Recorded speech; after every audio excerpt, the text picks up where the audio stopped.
عمر کہتے ہیں کہ قال رسول اللہ صلی اللہ علیہ وسلم، اللہ کے رسول صلی اللہ علیہ وسلم نے ارشاد فرمایا وَإِنَّا بَنِي إِسْرَائِيلَ تَفَرَّقَتْ عَلَى سِنْتَيْنِ وَسَبْعِينَ مِلَّةً، حضور نے کہا لوگوں میری امت بنی اسرائیل، قوم بنی اسرائیل جو تھی موسیٰ علیہ السلام کی امت، یہ اختلاف کی وجہ سے 72 فرقوں میں بٹ گئے۔ کتنے فرقوں میں بٹے؟ 72۔ کون سی قوم بٹی؟ بنی اسرائیل جو رسول اللہ سے پہلے کی امت تھی۔ وَتَفْتَرِقُ أُمَّتِي عَلَى 30 و70 مِلَّةً، اور کہا میری امت میں بھی اختلاف ہوگا اور اس کے سبب میری امت 73 فرقوں میں بٹے گی۔ کتنے فرقوں میں بٹیں گی میری امت؟ 73۔ کلہم فی النار، آقا نے کہا سب کے سب جہنم میں جائیں گے، الا ملۃ واحدہ، صرف ایک جماعت ہوگی جو جنت میں جائے گی۔ قالوا من ہی یا رسول اللہ صلی اللہ علیہ وسلم، صحابہ نے پوچھا یا رسول اللہ، اللہ کے رسول جنت۔ اب اس حدیث سے ہمیں چند باتیں پتہ چلی۔ پہلی بات تو یہ پتہ چلی کہ حضور صلی اللہ علیہ وسلم نے فرمایا کہ میری امت میں 73 فرقے ہوں گے۔ دوسری بات پتہ چلی کہ حضور نے کہا سب جہنم میں جائیں گے۔ تیسری بات پتہ چلی کہ حضور نے کہا ایک جماعت ہوگی جو جنت میں جائیں گی۔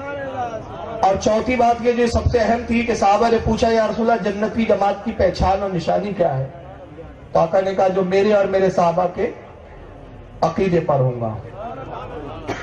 کیونکہ حدیث سارے فرقے مانتے ہیں، لیکن مسئلہ پھر یہاں کھڑا ہو جاتا ہے، اور مسئلہ یہ کھڑا ہوتا ہے کہ ہر فرقہ کہتا ہے کہ وہ جنتی ہم لوگ ہیں۔ تبلیغی جماعت والے کہتے ہیں کہ ہم سے بڑھ کر کون جنتی ہوگا، ہم تو دین کی خاطر کتنی محنتیں کرتے ہیں، گھر چھوڑ دیتے ہیں، بیوی چھوڑ دیتے ہیں، بچے چھوڑ دیتے ہیں، 40 دن 45 دن گھومتے ہیں۔ تو ہم صحابہ کے عقیدے پر، ہم رسول کے عقیدے پر ہم جنتی ہے۔ دیوبندی کہتے صاحب ہم دیکھو کتنی خدمت کرتے ہیں، ہم نے مدرسہ کھول رکھا ہے، بڑے بڑے عالم فضلا نکلتے ہیں، حدیثوں کی خدمت ہم کر رہے ہیں، دین محمد کی خدمت ہم کر رہے ہیں، ہم جنتی ہیں۔ اہل حدیث کہتے ہیں بھائی ہم تو حدیث سے اتنی محبت کرتے ہیں کسی امام کو بھی نہیں مانتے، ہم کہتے صرف حدیث کی بات کرو، حدیث کو مانو، جنتی ہم ہیں۔ اب ہم بریلوی بھی کہتے ہیں کہ صاحب جنتی ہم ہیں۔ اب پرابلم یہ ہے کہ مسئلہ حل کیسے ہو؟ دعویٰ تو سب کا ہم جنتی، اور آقا کہہ رہے سب تو جنت میں نہیں جائیں گے، جائے گا ایک ہی، جانا ایک کو ہے، دعویٰ سب کا ہے۔ تو ایسی صورت میں، ایسے حالات میں ایک نوجوان بڑا کنفیوز ہو جاتا ہے کہ صاحب میں جنتی جماعت کی پہچان کیسے سمجھوں، کیسے جنتی جماعت کا انتخاب کروں، کیسے سمجھوں کہ کون جماعت ہے جو جنت والی ہے۔ تو اب ایسے کنفیوژن میں ایک بڑا مسئلہ کھڑا ہو جاتا ہے کہ پتہ کیسا لگایا جائے۔ ہو سکتا ہے کہ میں اپنی جماعت کے جنتی ہونے میں کچھ حدیثیں پیش کروں تو اس کو دوسرا فرقہ قبول نہ کرے، اور وہ فرقہ یہ کہہ دے کہ صاحب یہ حدیثیں ہم نہیں مانتے، اس لیے کہ جو حدیثیں آپ اپنی جماعت کی حقانیت کے لیے پیش کر رہے ہیں یہ سب ضعیف حدیثیں ہم نہیں مانتے۔ کیونکہ پھر یہ بھی ایک مسئلہ ہمارے یہاں کھڑا ہو جاتا ہے کہ حدیثوں کو بھی ضعیف کہہ کے ٹھکرا دیا جاتا ہے۔ ہو سکتا ہے وہ کچھ حدیثیں پیش کرے اپنی حقانیت کے لیے جس کے بارے میں کہہ دوں کہ یہ حدیثیں ہم نہیں مانتے، تو کچھ حدیثیں وہ نہیں مانیں گے، کچھ ہم نہیں مانیں گے، تو پھر فیصلہ ہوگا تو کیسا ہوگا؟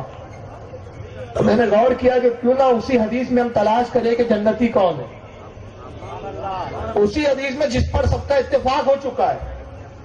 اور وہ کون سی حدیث جس پر اتفاق ہو؟ وہ یہی حدیث سب نے مانا کہ 73 فرقے ہوں گے، مگر دعویٰ یہ کہ ہم جنتی ہے۔ تو ہم نے کہا اس حدیث پر تو اتفاق ہے، تو آئیے ذرا اسی حدیث پر غور کریں اور تلاش کریں کہ جنتی کون ہے۔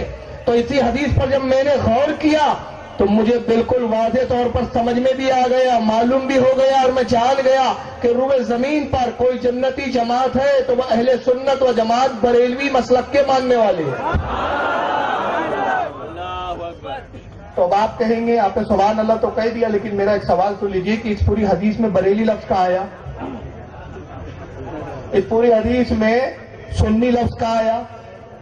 اہل سنت بھی نہیں آیا، تو پھر آپ نے کیسے سبحان اللہ کہہ کے کہہ دیا کہ ہم ہی جنت؟ میں بتاتا ہوں اس میں لفظ سنی تو نہیں آیا، مگر رسول نے جنتی جماعت کے بارے میں ایک خاص بات بتائی کہ جو میرے اور میرے صحابہ کے عقیدے پر۔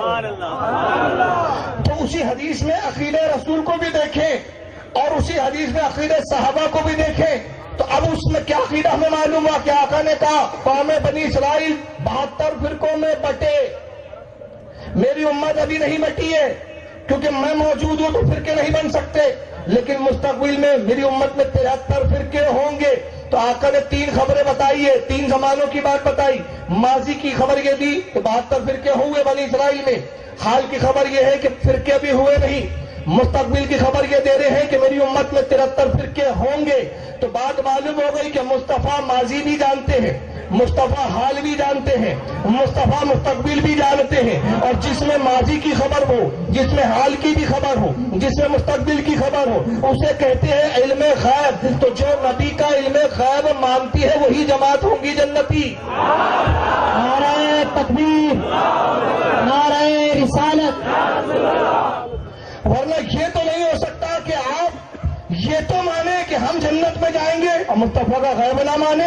تو جس نے غیب کا انکار کیا وہ جنتی نہیں، کیونکہ رسول اللہ کہہ رہے ہیں 72 جہنم میں جائیں گے، ایک جنت میں جائے گا۔ تو یہ غیب کی خبر ہے یا نہیں؟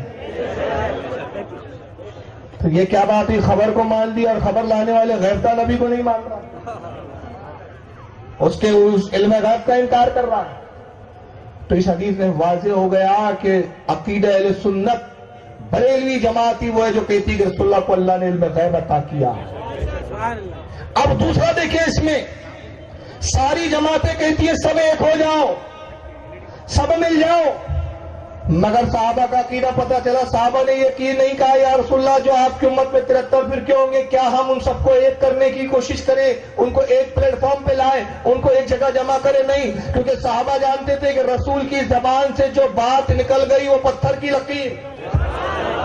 مصطفیٰ نے کہا میری امت میں 73 ہوں گے، تو کسی صحابی نے اعتراض نہیں کیا یا رسول اللہ آپ کیسے جانتے ہیں کہ 73 ہوں گے، آپ ایسا فگر کیوں دے رہے؟ آپ صرف یہ کہیے کہ یا رسول اللہ یہ کہیے کہ میری امت میں فرقے ہوں گے، مگر آپ کہہ رہے 73 ہوں گے۔ تو صحابہ نے بتایا ہمارا عقیدہ یہ ہے کہ مصطفیٰ غیب جانتے ہیں، اور غیب کے طور پر مصطفیٰ کو معلوم ہے کہ کتنی جماعتیں ہوں گی، کتنی تعداد ہوں گی، کون کون جہنم میں جائیں گے۔ تو صحابہ نے اپنا عقیدہ واضح کر دیا کہ جب نبی نے 73 کہا تو 73 ہی ہوں گے، نہ 72 ہو سکتے ہیں نہ 74 ہو سکتے ہیں، 73 تو 73 ہی۔ تو صحابہ نے نہیں کہا یا رسول اللہ کیا ہم ان کو جوڑنے کی کوشش کریں، ملانے کی کوشش کریں؟ صحابہ نے کیا کہا، اپنا عقیدہ بتایا، ارے جو جہنم میں جا رہے ہیں وہ جائے جہنم میں، ہمیں کیا کرنا ہے یا رسول اللہ، جنتی کی نشانی بتائیے۔ تو یہی تو اہل سنت کا عقیدہ ہے کہ ہم کہتے ہیں جو جہنمی ہے ان سے ہمیں غرض نہیں، جو جنت والے ان کے ساتھ ہو جاؤ۔ تو اعلیٰ حضرت نے یوں کہہ دیا کہ تیرے غلاموں کا نقش قدم ہے راہ خدا، وہ کیا بہک سکے جو یہ سراغ لے کے